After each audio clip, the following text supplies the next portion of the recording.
Bom, o tema que a gente vai abordar é a pedra de construção, devido a Estremoz ter vários monumentos relacionados com esse mesmo tema. O Castelo de Estremoz é um desses mesmos exemplos.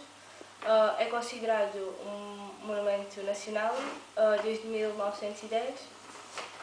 A torre de homenagem, que foi construída em mármore, tem 27 metros de altura, de planta quadrangular.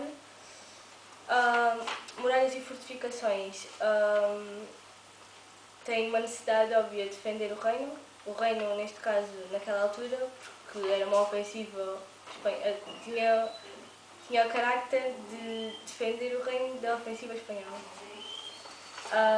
E as portas, que faz parte das muralhas e fortificações, existem 4 portas na cidade de Estremoz: as portas de Santa Catarina, as portas de Évora, as portas de Santo António e as portas dos Correios. Por último, as igrejas.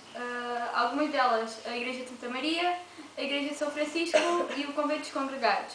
Um facto interessante é que começou por ser um palácio, em seguida um convento e por fim passou a pertencer à Biblioteca Municipal e ao Museu de Arte Sacra.